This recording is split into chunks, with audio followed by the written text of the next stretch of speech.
Autre particularité de Blender, il possède un monteur vidéo intégré. Donc, avec ce monteur vidéo, on va pouvoir gérer des strips vidéo comme on peut le faire avec à peu près n'importe quel autre logiciel de montage, assez simplement. Donc, on va voir comment ça se passe. D'abord, je vous invite à ouvrir le fichier 109-montage.blend. Et donc, quand vous avez ouvert ce fichier, donc vous avez directement le monteur vidéo au premier plan. Donc, pour passer au monteur vidéo, donc moi, ce que j'avais fait, c'est simplement partir du fichier de base et ensuite, je suis passé en mode ici, Video Sequence Editor.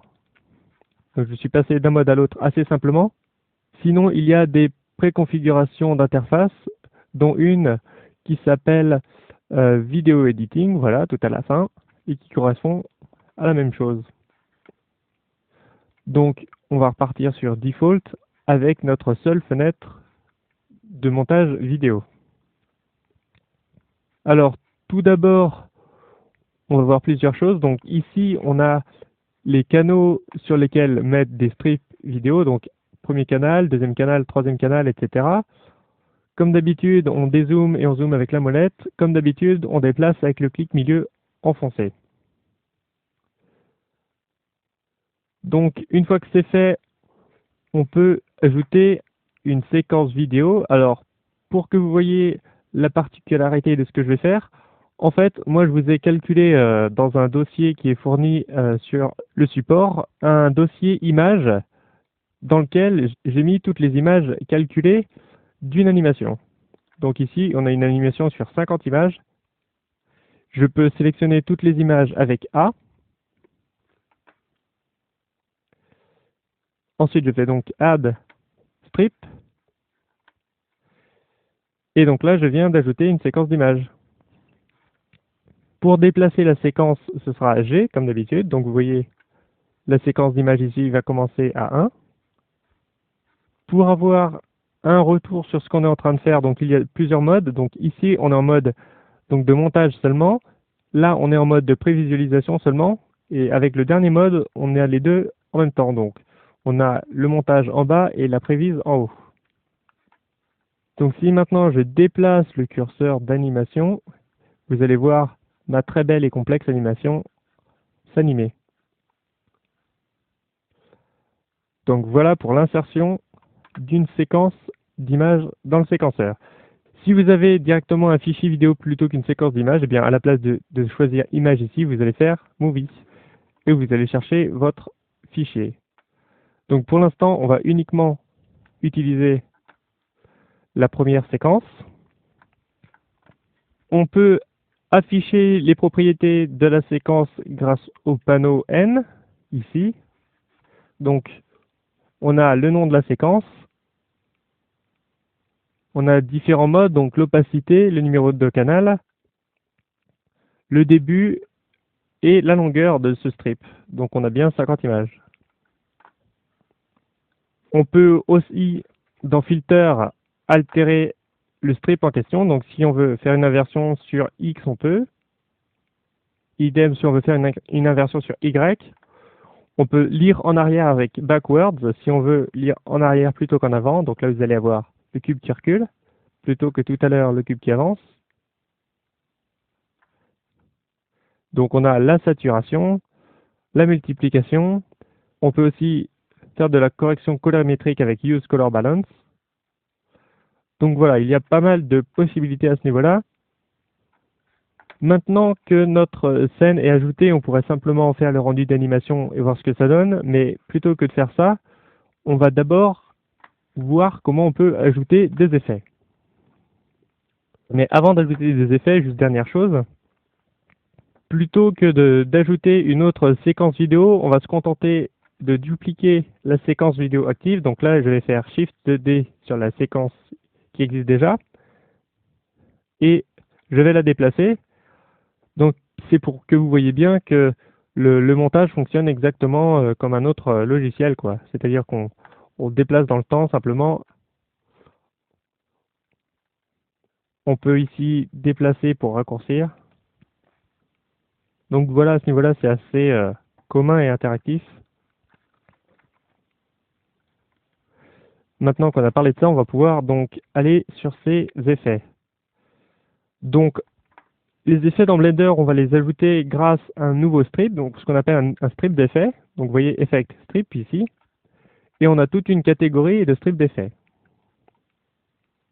Donc, on va parler de deux cas précisément ici, donc Glow et Transform, pour l'exemple. Hein. Le premier, Glow.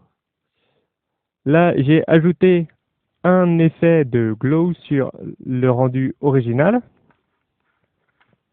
Comme je suis sur le strip d'effet ici, j'ai les paramètres du strip d'effet en cours. Donc si je suis sur le strip original, je n'ai pas ces paramètres. Et si je me mets bien sur le strip d'effet, je trouve les paramètres du glow. Donc le facteur principal au niveau du glow, donc la quantité de glow, ça va être threshold. Donc plus ça va être bas et plus ça va être cramé, et plus ça va être haut, et moins on va avoir l'influence du glow. Alors, pour s'amuser un petit peu, je vous propose d'animer ce paramètre de flou, de glow. Donc, on va mettre à 0. Donc, pardon, on va mettre le threshold à 1 avec un glow complètement désactivé. Donc, je clique droit sur la valeur, je fais Insert Keyframe. Je me mets à la fin, donc image 50. Je change la valeur, donc par exemple 0. Et je refais clic droit et Insert. Et donc, vous allez voir que quand on va aller dans le temps, eh bien, on va changer interactivement la valeur du glow. On va rajouter encore un autre strip d'effet par-dessus. Donc cette fois-ci, on va s'intéresser au transform. Donc là, on vient d'ajouter un strip d'effet transform. Au niveau des paramètres, on va animer par exemple la rotation et la mise à l'échelle.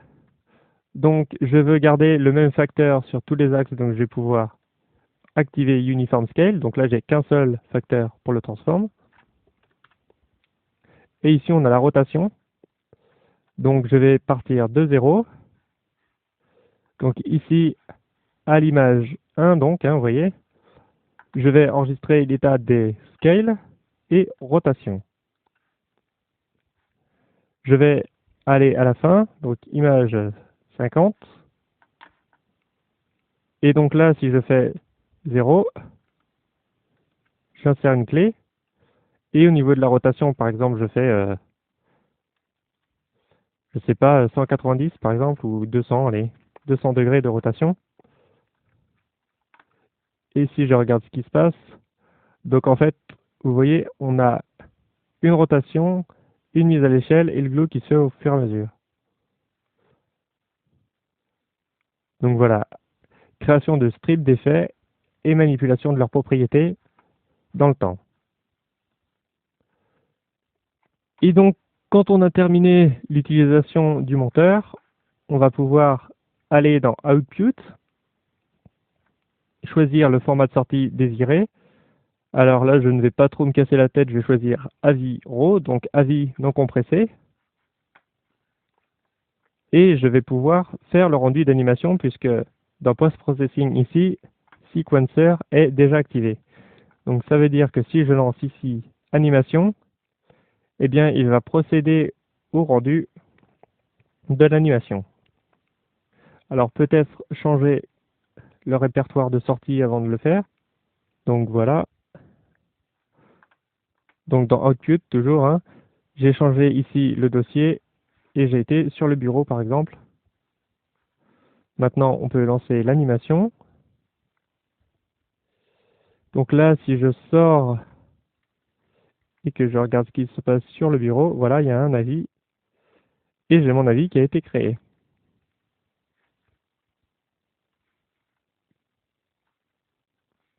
Autre exemple de possibilité avec le séquenceur, donc toujours avec notre strip de base ici, on va le dupliquer.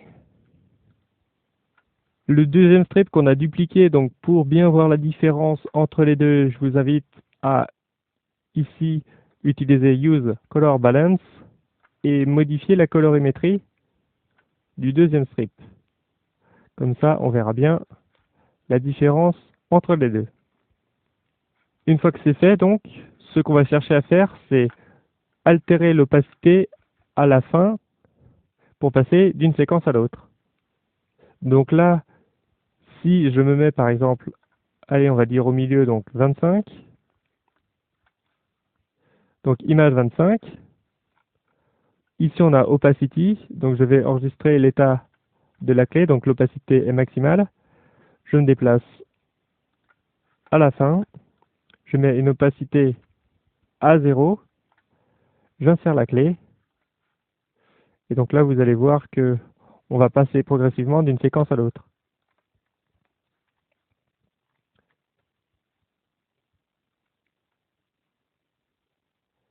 Donc voilà une des autres possibilités. Donc encore une fois, là c'était vraiment pour vous montrer un aperçu du montage vidéo. Évidemment, les possibilités sont très diverses. Vous pouvez, comme vous le voyez, avoir accès à plein de divers strips d'effets. On peut aussi jouer avec des strips de son, donc on peut mixer et l'image et le son. Donc vraiment, les possibilités sont assez grandes à ce niveau-là. N'hésitez pas à vous référer à la documentation et à tester vous-même évidemment.